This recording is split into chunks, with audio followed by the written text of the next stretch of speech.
Assalamualaikum warahmatullahi wabarakatuh. Selamat sore pemirsa TVRI dimanapun Anda berada. Senang sekali saya Muhammad Farisi menemani Anda sore hari ini dalam acara Jambi Bicara Senin 28 Oktober 2024, dan hari ini bertepatan dengan Hari Sumpah Pemuda yang ke-96, dan tema kita hari ini adalah Pemuda, Keterbukaan Informasi Publik dan Digitalisasi. Tiga narasumber telah menemani kita pada sore hari ini di studio TVRI. Saya perkenalkan, yang pertama ada Mas Jamharil. Beliau adalah Kabid Penyelesaian Sengketa Informasi Komisi Informasi Provinsi Jambi. Assalamualaikum. Waalaikumsalam warahmatullahi wabarakatuh. Terima kasih nih sudah hadir di sela-sela kesibukan Monef ya tadi. Iya tadi, ini baru balik kita dari Monef daerah. Nih pertama saya mengucapkan terima kasih juga nih kepada TVRI Jambi kan yang sudah memfasilitasi kegiatan sore ini. Ya. Oke. Nanti kita banyak berdiskusi tentang generasi muda. Ke narasumber yang kedua yaitu Rio Yusri Maulana, PhD, Ketua Jurusan Ilmu Sosial Ilmu Politik Universitas Jambi. Assalamualaikum Mas, apa kabar? Waalaikumsalam, baik Mas Faris. Terima kasih. Semakin subur-subur kita semua ini hari ini. Senang sekali. Iya. Alhamdulillah makmur semua. Alhamdulillah. Dan narasumber yang ketiga juga tidak kalah makmur. Ada pemuda nih, ada Nurman Sahdi ya. Siapa? Nurman Sahdi, SPD, Ketua DPD IMM Ikatan Mahasiswa Muhammadiyah. Mahasiswa Muhammadiyah Jambi. Assalamualaikum. Apa kabar? Waalaikumsalam warahmatullahi wabarakatuh. Jadi mahasiswa di mana nih Mas Nurman? Kalau dulu kuliahnya di YIN dulu Mas. Di IAIN. Ya. Nah, sekarang? Sekarang aktif di OKP, itu Dewan Perwakilan Daerah, Dewan Pimpinan Daerah itu, DPD IMM Provinsi Jambi, Ikatan Mahasiswa Muhammadiyah. Provinsi Jambi. Baik. Saya ke siapa dulu nih? Yang paling muda ya? Iya. Sesuai usia sore ini. Nah, menarik kalau kita bicara mengenai Sumpah Pemuda. Saya coba mengutip lah salah satu quote-nya Pak Soekarno yang selalu menginspirasi. Berikan aku 100 pemuda, akan kucabut Semeru dari akarnya, dan berikan aku 10 pemuda, akan aku goncang dunia. Sampai pun sejarahnya menjelang proklamasi juga generasi muda yang kemudian menculik Soekarno-Hatta, kemudian mendesak untuk segera dilakukan proklamasi kemerdekaan. Nah, hari ini tepat 28 Oktober itu 96 tahun usia Sumpah Pemuda. Kalau manusia udah kakek-kakek nih, nenek ya kira-kira begitu. Betul. Nah, menurut Mas Nurman, apa sebenarnya makna dari Sumpah Pemuda dan bagaimana generasi muda hari ini caranya memaknainya itu seperti apa harusnya? Silakan Mas. Baik. Assalamualaikum warahmatullahi wabarakatuh. Selamat sore teman-teman kaum generasi muda, khususnya kawan-kawan Ikatan Mahasiswa Muhammadiyah Provinsi Jambi. Pertama saya bersyukur sekali pada sore yang berbahagia ini diberi kesempatan tentunya bersama satu forum sesioner hebat Jambi, ada Bang Rio, Bang Jamharil, terima kasih Bang. Tentu menarik ya Mas Farisi, hari ini momentum Sumpah Pemuda ke 96 tahun. Saya sepakat tadi, kalau misalkan kita istilahkan ini manusia, saya pikir ini sudah tua dan uzur sekali begitu. Nah, bagaimana pemuda hari ini memaknai Sumpah Pemuda begitu? Menurut hemat saya ada banyak yang bisa kita ambil Mas dari momentum Sumpah Pemuda itu. Misalkan inspirasi, kalau kita melihat pemuda-pemuda pada zaman dahulu memang memiliki idealisme bernegara yang tinggi begitu. Bahkan karakter dan memiliki visi misi jangka panjang ke depan gitu. Nah, hari ini kita juga tidak boleh sebagai generasi muda tentu tidak boleh berdiam diri, apalagi hari ini teman-teman seperti kita tahu di era digitalisasi banyak sekali kawan-kawan yang terlalu nyaman di zona nyamannya begitu Bang. Nah, hari ini sebagai generasi muda tentu memiliki peran dan tanggung jawab yang tinggi besar tentunya bagaimana menjawab tantangan zaman terhadap era digitalisasi ini, seperti itu gitu Bang. Jadi banyak tentu peran pemuda sangat penting kalau menurut saya begitu. Oke, baik, saya ke Mas Rio. Terima kasih, nanti saya perdalam lagi Mas Rio. Mas Rio sebagai dosen, kemudian juga dosen muda, banyak berinteraksi dengan para pemuda-pemudi khususnya di kampus. Mas Rio menilai generasi muda kita ini sekarang gimana sih?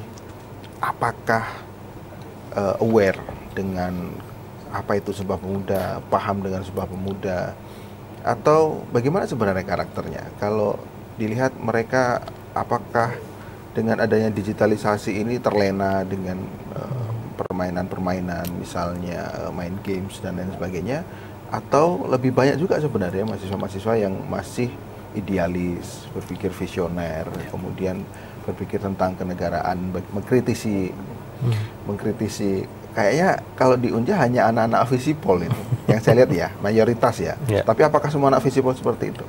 Ya, pertama kita perlu klasterisasi pemuda dulu. Ada pemuda nanggung, pemuda yang menjelang lewat 40 tahun.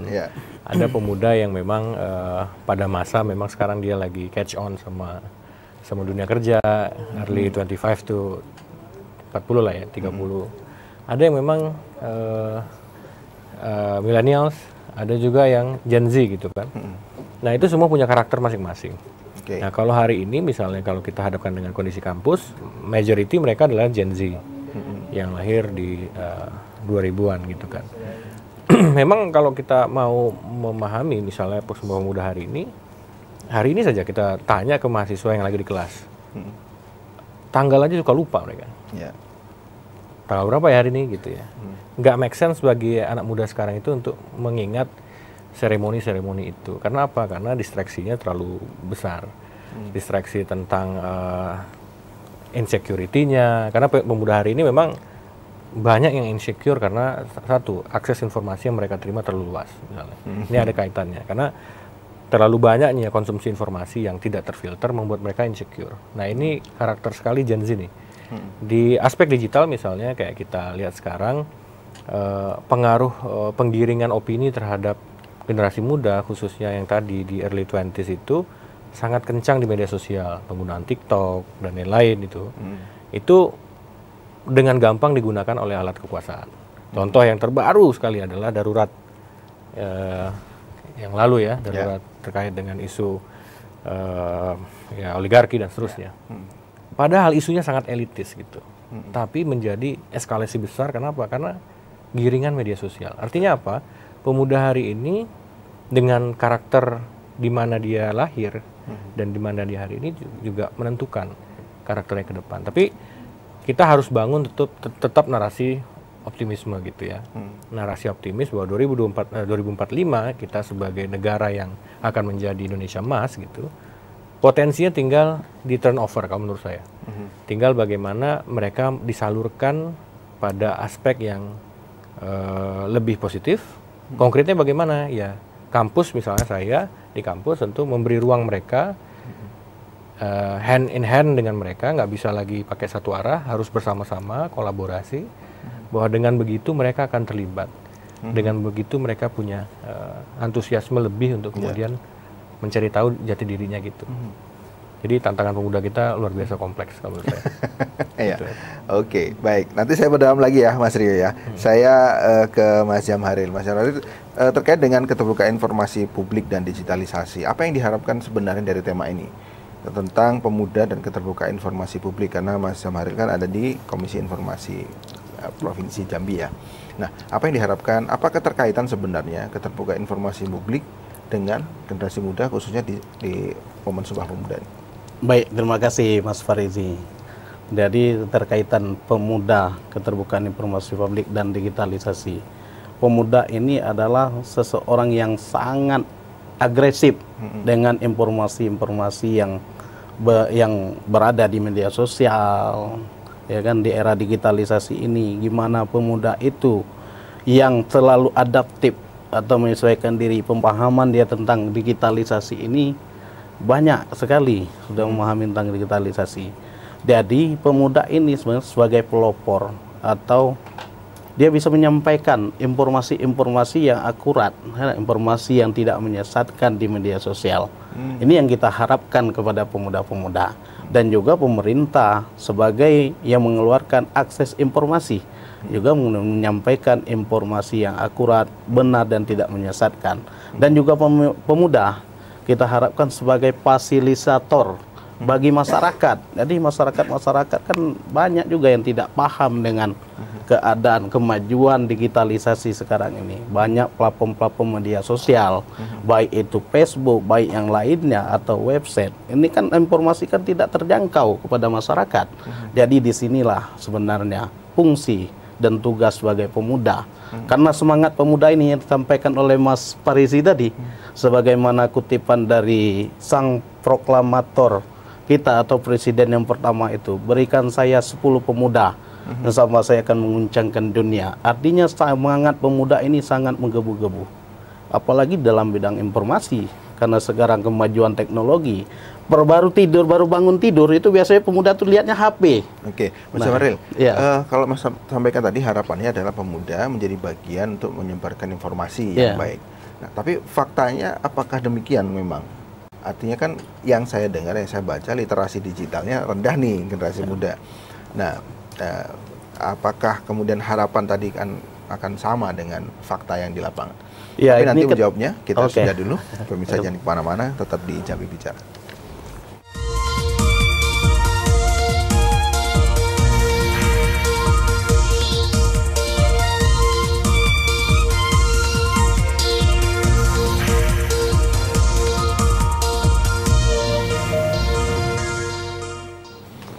Terima kasih pemirsa, masih tetap bersama kami di Jambi Bicara. Tema kita hari ini adalah pemuda, keterbukaan informasi publik dan digitalisasi.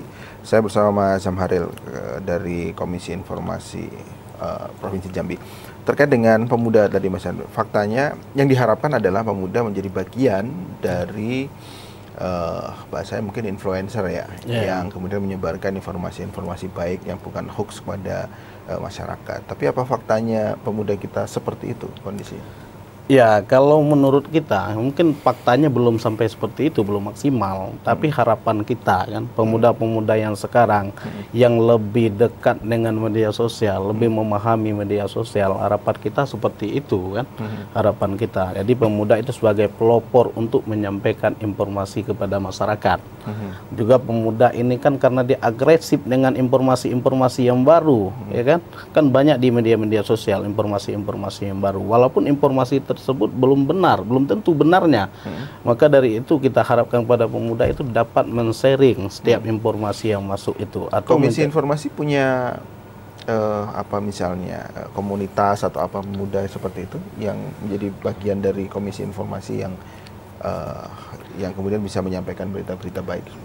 Jadi kalau kita di Provinsi Jambi itu belum ada komunitas untuk pemuda untuk menyampaikan informasi. Tapi di daerah lain itu ada duta informasi, itu yang dilakukan oleh mahasiswa atau pemuda yang lainnya. Itu relawan TIK itu bukan di KI ya?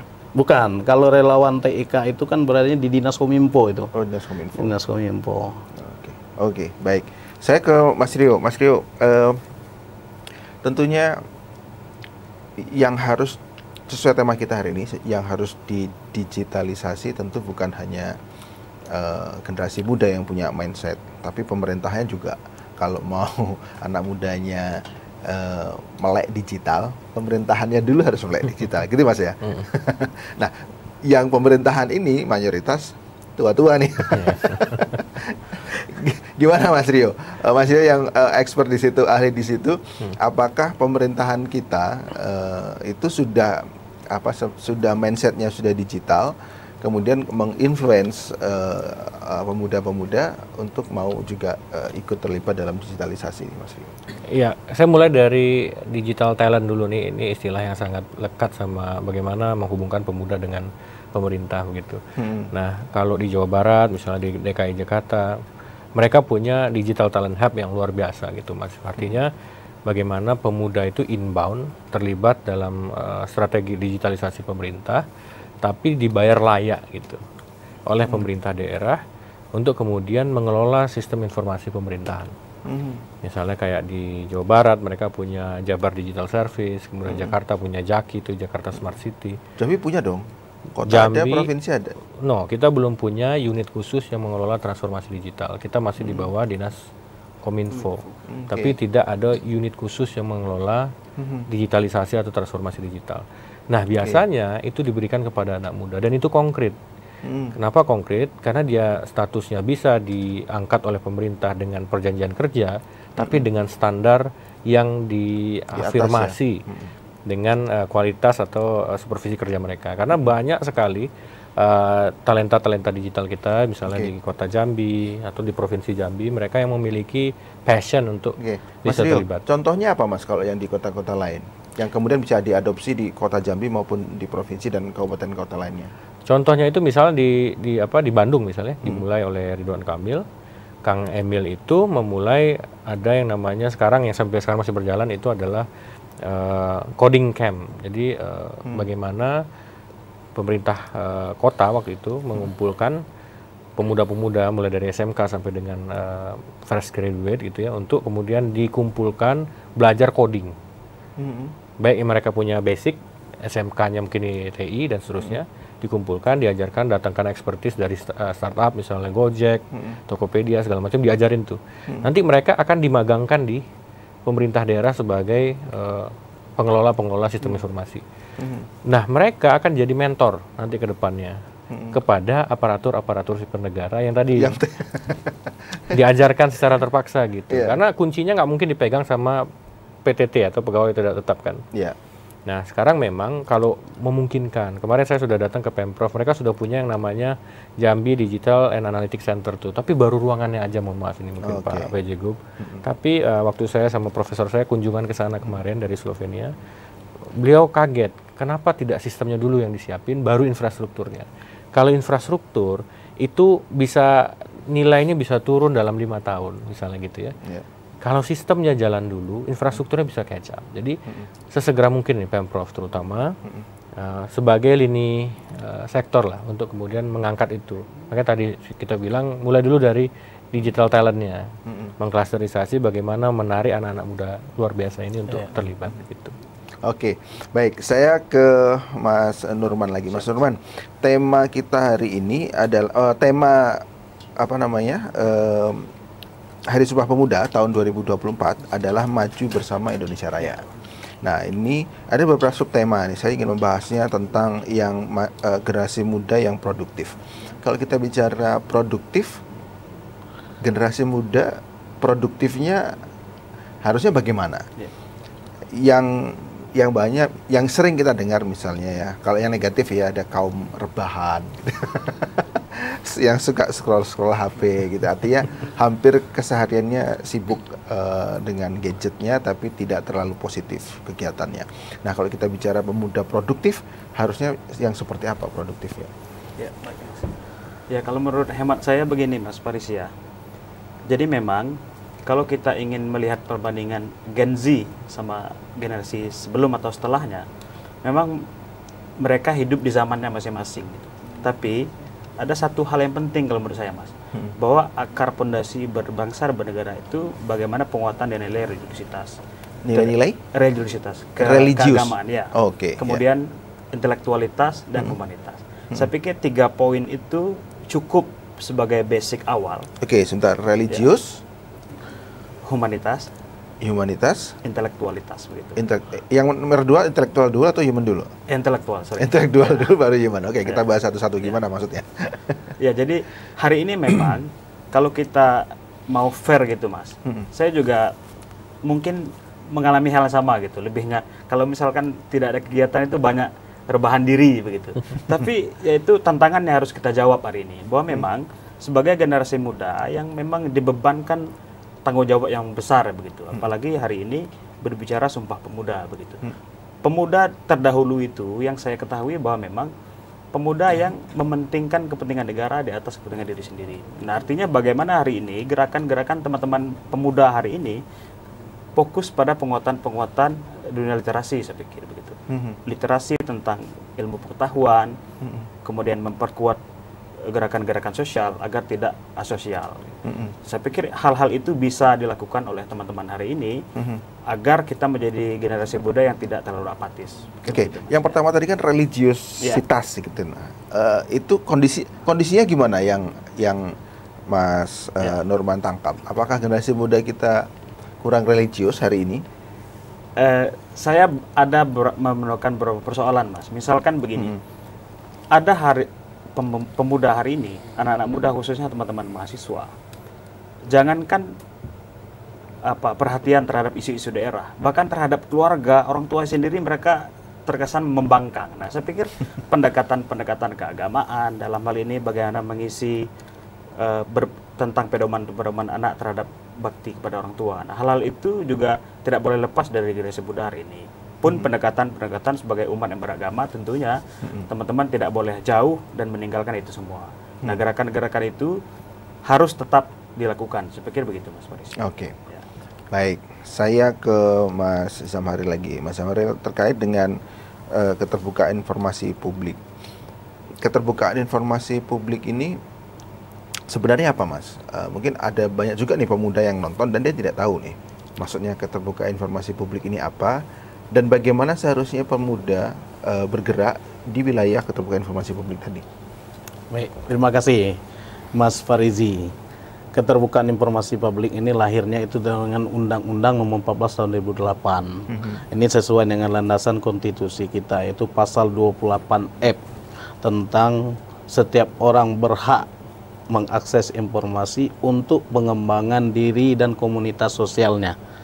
Nah, keterbukaan informasi ini yaitu menjamin mengakses informasi mengakses informasi yang dari ada lembaga publik, dari badan publik. Oke, kalau Dari badan badan publiknya terbuka. Kalau badan publik terbuka, maka Makanya dari itu gitu tadi ya? iya, kita mendorong agar Oke. badan publik yang ada khususnya di Provinsi Jambi itu untuk terbuka dan memberikan akses seluas-luasnya kepada masyarakat untuk mengakses informasi yang berada di badan publik. Contoh informasi yang untuk pemuda apa? Misalnya yang Untuk pemuda, kan ada informasi-informasi tertentu, mungkin seperti kegiatan-kegiatan yang mendidik, seperti kegiatan sosialisasi, edukasi, itu kan. Oke, Nah, yang bagi pelatihan mahasiswa, anti pemuda anti narkoba misalnya, Nah, berarti anti di narkoba, dinas pemuda betul. olahraga misalnya gitu ya. iya betul. Itu informasi yang harus disampaikan oleh pihak terkait, itu kan. Karena informasi ini kan berada di badan publik. Jadi semua masyarakat itu mempunyai hak untuk mengakses informasi yang berada di badan publik. Oke. Ada informasi yang berkala, informasi yang serta-merta, informasi yang setiap saat. Informasi berkala ini punya kewajiban bahwa badan publik nih. Ini yang dinamakan badan publik. Badan publik ini lembaga eksekutif, legislatif, yudikatif, dan pemerintah yang lain. Fungsinya itu penyelenggara negara yang dananya baik sebagian atau seluruhnya dari APBN atau APBD, dan juga lembaga negara yang lain. Ini badan publik ini terbagi menjadi dua. Ada badan publik negara, ada badan publik non negara. Kalau badan publik non negara itu menerima sumbangan atau bantuan dari dalam negeri maupun luar negeri. Oke. Termasuk partai politik. Betul, masuk partai politik. Karena partai politik ini kan dapat bantuan parpol. Ya. Berarti Nah, itu yang jadi harus non-negara tadi. dipertanggungjawabkan kan itu. Oke, baik. Ini nyambung ke Mas Rio sebenarnya. Mas Rio, tadi kan pemerintah harus ada melakukan keterbukaan informasi publik, melakukan digitalisasi. Nah, itu bentuknya harus bagaimana, Mas? Apakah harus punya website, punya aplikasi-aplikasi? Apakah itu sebenarnya disebut digitalisasi? Sama seperti misalnya mau bikin paspor misalnya, kan cukup dari rumah tinggal klik gitu bisa. Apakah itu sebenarnya yang harus digitalisasi oleh pemerintah? Ya, pertama kita harus samakan persepsi dulu tentang jenis layanan yang ini kaitannya sebenarnya berbeda dengan keterbukaan. Ini lebih pada bagaimana jenis layanan itu dapat mudah diakses. Misalnya waktu saya ke Estonia, saya lihat X-Road, misalnya sistem blockchain-nya pemerintah Estonia itu yang menjadi rujukan internasional gitu ya, sistem e-government-nya. Mereka itu membuat seperti kita kan punya ID nih. Mereka tinggal login ke servernya KTP pemerintah. maksudnya? Iya, bukan KTP, ID KTP-nya. Ya, Jadi seperti nomor KTP, nomor maksudnya. KTP. Ya. Oke.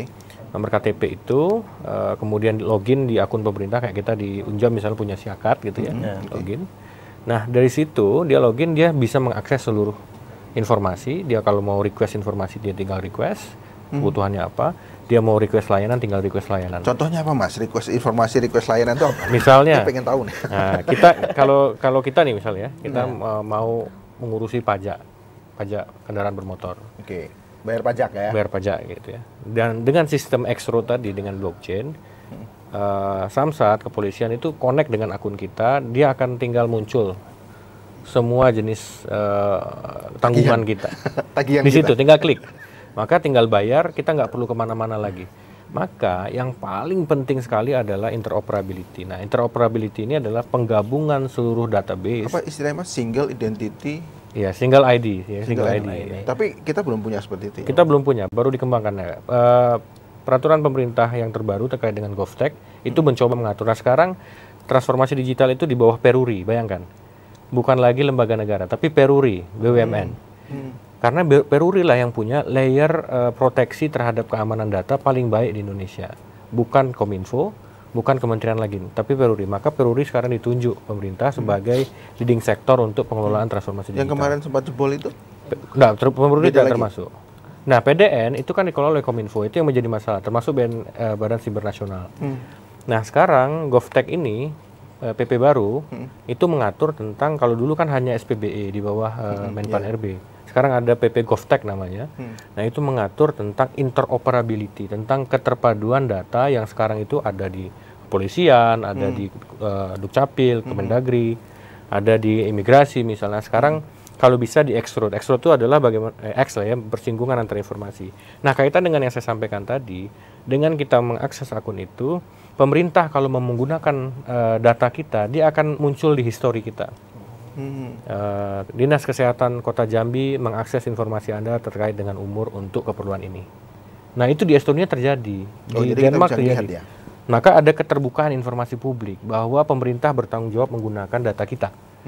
Nah, sampai ke sana masih jauh, Mas. Kita perlu suprastruktur yang luar biasa untuk menyatukan begitu banyak data. Baik, kita harus jeda dulu. Nanti kita akan masuk ke segmen ketiga, tapi kita harus jeda dulu. Bisa jangan kemana-mana, tetap di Jambi Bicara.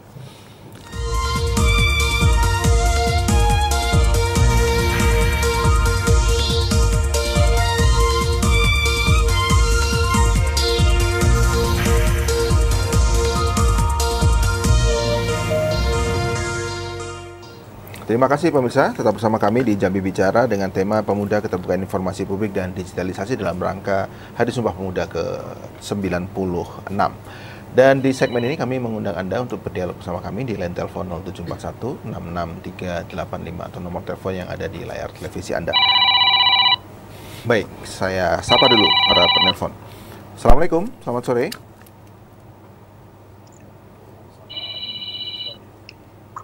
Halo? Selamat sore, Assalamualaikum. Waalaikumsalam warahmatullahi wabarakatuh. Selamat sore. Silakan Pak Yudi, apa kabar? Pak Yudi. Ya. Silakan Pak Yudi. Ya, terima kasih. Sabar. Mudah-mudah semua Saya sapa narasumber dulu, kita hari ini. ya. Iya.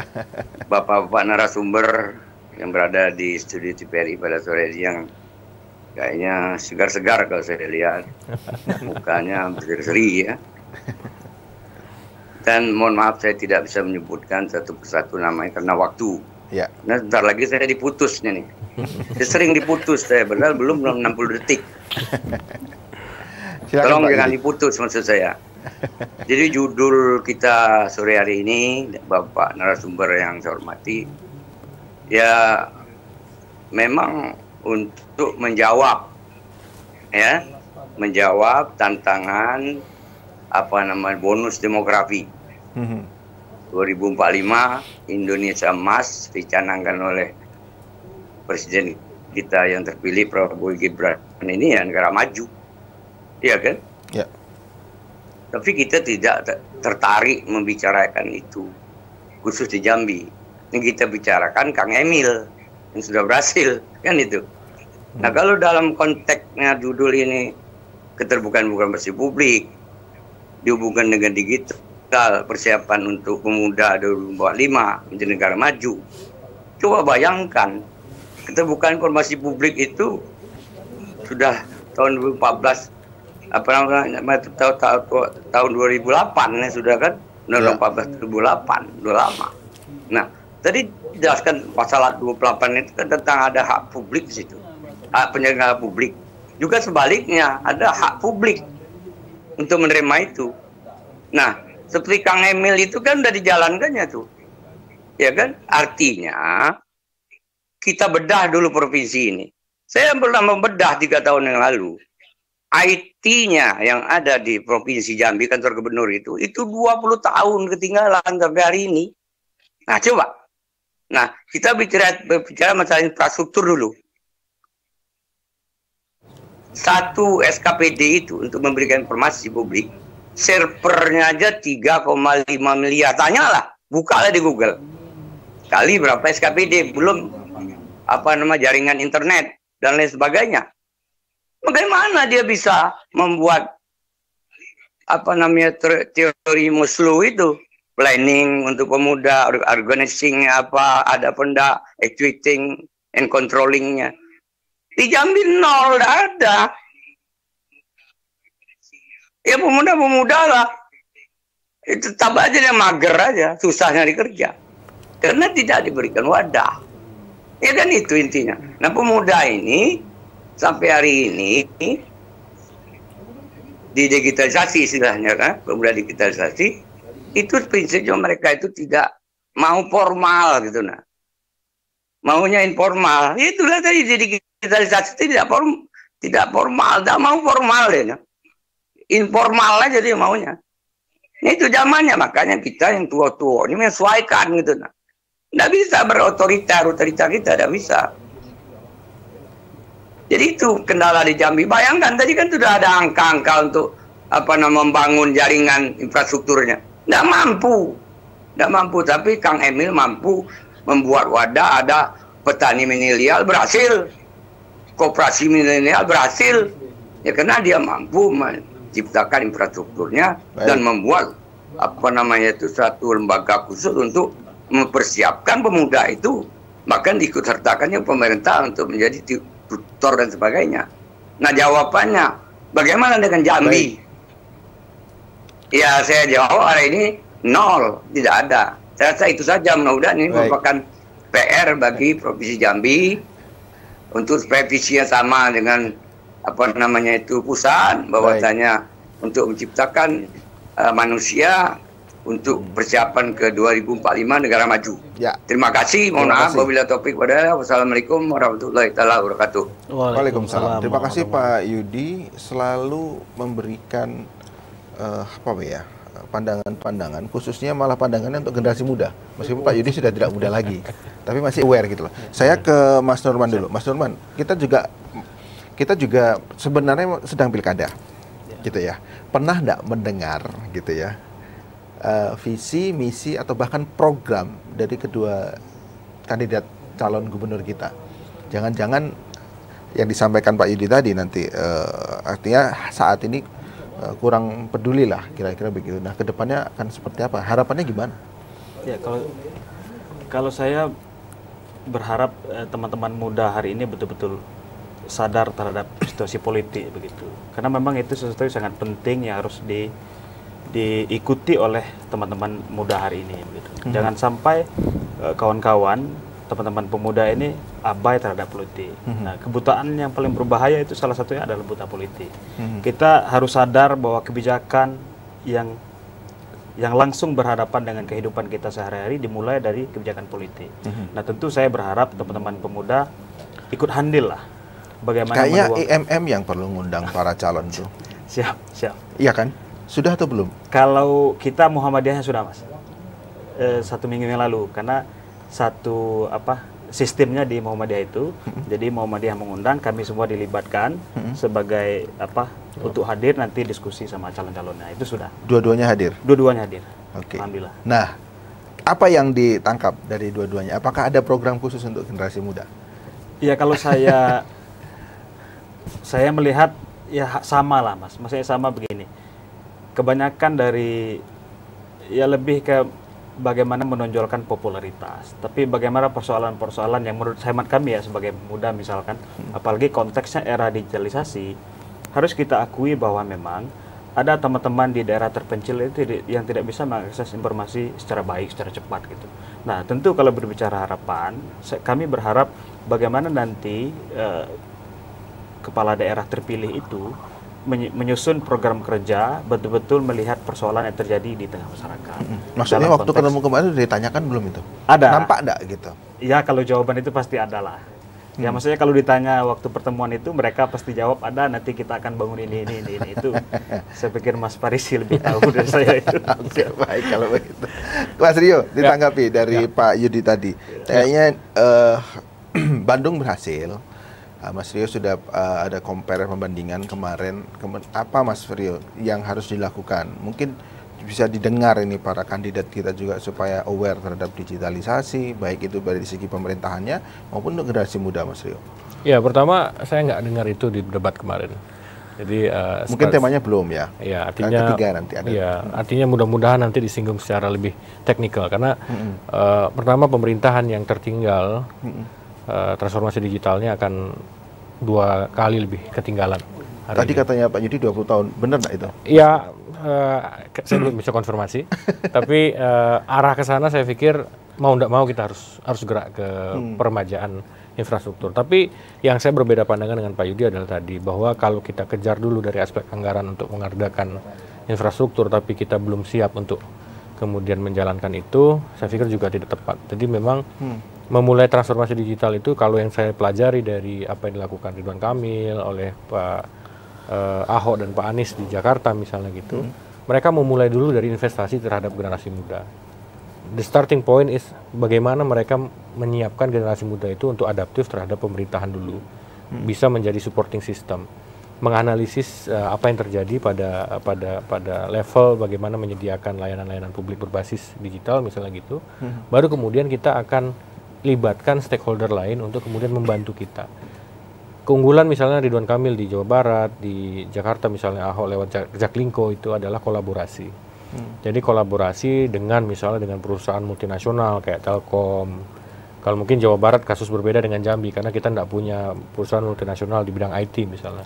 Tapi kolaborasi dengan PTPN misalnya atau WKS yang mempunyai resource besar atau perusahaan-perusahaan Mas Rio, yang besar lah gitu. Mas Rio, hal sederhana saja yang tidak membutuhkan banyak biaya misalnya, yang harus didigitalisasi pertama kali di pemerintahan, apa sebenarnya? Contohnya seperti apa Mas Rio? Yang saya pikir sekarang tinggal mengaktifkan sistem layanan terintegrasi pengaduan online misalnya gitu. Tapi yang berbasis pada langsung pengambilan keputusan. Maksudnya gimana Mas Rio? Misalnya ini sudah diterapkan di Kota Jambi. Kita punya Sikesal kan? Oh ya, Sikesal. Sikesal itu kalau potensinya luar biasa. Cuman masalahnya adalah Sikesal ini kan basisnya belum terintegrasi dengan seluruh pengambil kebijakan. Baru pada usernya, Bu PJ Wali sekarang atau Wali Kota gitu. Jadi keluhan masyarakat kemudian ditangkap dan kemudian diambil waktu untuk eksekusi. Nah kalau ini bisa diadopsi sistem ini di seluruh kabupaten kota misalnya gitu, ini sudah langkah awal yang menarik. Berbiaya murah, tinggal copy paste, copy tiru sistemnya, tinggal komitmen dari pimpinan. Mau atau tidak untuk kemudian briefing tiap pagi lihat aplikasi segala macam, berpindah dari analog ke digital itu artinya juga masalah gitu kan terkait dengan kesiapan dari digital leader kita. Jadi itu contoh sederhana untuk adopsi. Yang paling sederhana lagi adalah memasifkan tadi pelatihan yang sifatnya itu berbasis skill kayak tadi coding. Saya pikir kalau buka nih pelatihan coding di Jambi, orang kayak kita itu penasaran, at least penasaran dulu. Ya. Biayai penuh. Invite itu programmernya Tokopedia atau Shopee atau Grab gitu, bayar aja. Pemerintah bisa bayar saya pikir untuk jadi narasumber. Starting dari sana. Jadi memasifkan dulu digitalisasi di situ gitu. Jadi investasi dulu di pemuda lah, baru investasi di infrastruktur. Saya pikir itu penting. Oke, masih ada waktu saya ke Mas Jamharil. Mas Jamharil, boleh menanggapi juga terkait apa yang disampaikan Pak Yudi tadi terkait dengan pemerintah provinsi yang hari ini yang 20 tahun masih tertinggalan ya sistemnya. Ini kan terkaitkan dengan keterbukaan informasi publik, gimana kita mau menginformasikan sesuatu kalau SDM-nya maupun infrastrukturnya jauh tertinggal. Gimana Mas? Baik, terima kasih Mas Farizi. Ya, tadi yang disampaikan oleh Pak Yudi ada betulnya juga itu kan. Tapi di sini kan kita selalu berusaha untuk meningkatkan mendorong badan publik atau pemerintah untuk lebih terbuka terhadap informasi yang disampaikan. Mungkin tadi masalah digitalisasi infrastrukturnya. Mungkin disinilah nih kami melakukan Monep itu salah satu yang kami nilai itu masalah digitalisasi. Ada di kuesioner kami itu ada 6 yang dinilai, itu jenis informasi. Sudah itu cara orang menyampaikan informasi, SOP-nya gimana, itu kan sarana prasarana. Yang terakhir itu masalah digitalisasi. Digitalisasi ini apakah pemerintah Provinsi Jambi atau badan publik yang ada di Provinsi Jambi ini sudah menyampaikan informasi yang secara berkala serta merta, informasi yang setiap saat di websitenya mereka punyai. Nah, jawabannya sudah atau belum? Untuk sebagian itu ada yang sudah, tapi fungsinya belum maksimal. Kalau di rata-rata dari 11 kabupaten kota? Rata-rata di 11 kabupaten kota untuk websitenya, website yang PPID utamanya itu rata-rata sudah ada websitenya. Tetapi websitenya ada juga yang belum menyampaikan informasi-informasi yang seperti informasi yang dikecualikan.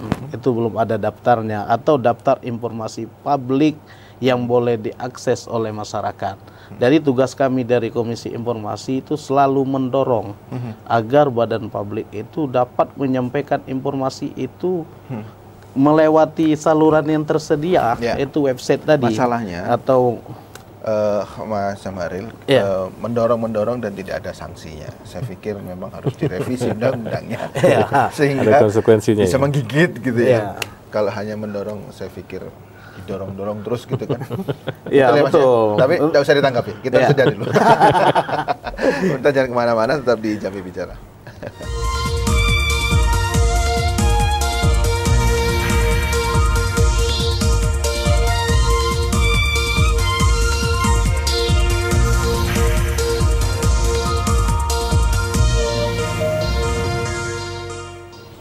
Baik, kita berada di penghujung dialog Jambi Bicara pada sore hari ini. Pemirsa, saya ke Mas Nurman, Ketua DPD IMM ya. Mas Nurman, terakhir nih, apa yang harapan Mas Nurman terkait dengan generasi muda? Mewakili juga teman-teman di IMM di kabupaten kota. Kalau ini kan lagi pilkada, maunya gimana? Nanti kalau dengan kepala daerah baru harus bagaimana terhadap generasi muda? Closing statementnya. Ya, saya pikir yang paling penting pertama adalah bagaimana teman-teman pemuda itu menyiapkan diri begitu, secara kapasitas, kemampuan dan pengetahuan begitu. Soal bagaimana harapan terhadap pemimpin, tentu semua kita berharap bagaimana program atau kebijakan itu yang pro terhadap atau memberi ruang kepada teman-teman muda yang secara lebih luas begitu. Nah, tentu di momentum Sumpah Pemuda ini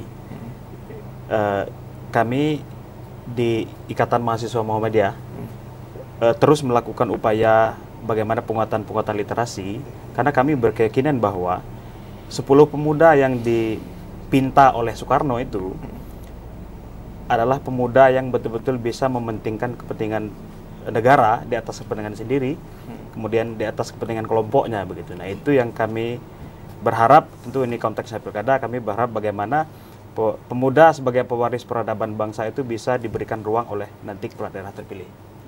Oke, baik, terima kasih Mas Rio. Terakhir, apa yang harapan Mas Rio di Sumpah Pemuda ini untuk generasi muda kita dan khususnya di digitalisasi di pemerintahan juga? Saya pikir yang paling penting adalah kolaborasi. Semua arah dunia, kalau kita baca riset, kolaborasi itu penting. Kolaborasi terhadap pemuda jauh lebih penting. Karena investasi besar di seluruh dunia yang tidak dimiliki negara-negara lain adalah kita. Jepang misalnya, dia advance teknologi, nggak punya generasi muda. Eropa sudah tua semua, maka saatnya kita take over. Tapi kita harus kolaborasi, pemerintah, pemuda harus hand in hand menjalankan kolaborasi terkait dengan bagaimana kita menyambut Indonesia Mas 2045. Kita harus transfer semangatnya Bung Karno yang tadi dimulai oleh Mas Farisi dengan semangat era sekarang, bahwa pemuda harus bisa semuanya, dan juga harus tetap tadi berbasis, saya sepakat, harus berbasis juga etika kultural ketimuran, dan kita negara yang berbasis budaya timur gitu. Jadi pemuda dan negara harus kolaborasi. Oke, Mas Dio, sedikit tadi ada sedikit yang belum saya tanyakan. Kita masih perlu khawatir enggak tentang kebinekaan di pemikiran para pemuda? Saya pikir akan terus menjadi tantangan ke depan karena bagaimanapun dengan banyaknya informasi seperti saya bilang tadi membuat kita akan lebih berat untuk kemudian mengkonsumsi sendiri informasi tentang nasionalisme misalnya. Tapi jika tadi kita bisa mentransfer itu sebagai nilai ketimuran, tetap berbasis pada itu, saya pikir tidak ada masalah. Kita akan survive lah dalam jangka panjang itu. Terakhir, Mas Zamharil, silakan closing statement-nya. Baik, terima kasih. Sebagai generasi muda, artinya generasi yang sekarang yang disebut dengan generasi Z atau milenial, artinya harus menjadi pemuda yang cerdas dalam menyampaikan informasi kepada masyarakat. Artinya sebelum menyampaikan informasi tersebut terlebih dahulu disaring sebelum men-sharing. Apalagi dalam momentum Sumpah Pemuda ini, semangat pemuda ini sangat diperlukan untuk agen perubahan kemajuan negara ataupun bangsa. Karena pemuda adalah tombak, ujung tombak kemajuan suatu bangsa. Mungkin itu saja. Baik, sekali lagi terima kasih para narasumber yang telah hadir, dan sekali lagi selamat Hari Sumpah Pemuda. Mudah-mudahan apa yang kita bincangkan hari ini mendapatkan banyak, memberikan informasi dan manfaat bagi Anda. Saya Muhammad Farisi, saya akhiri, wassalamualaikum warahmatullahi wabarakatuh. Sampai jumpa.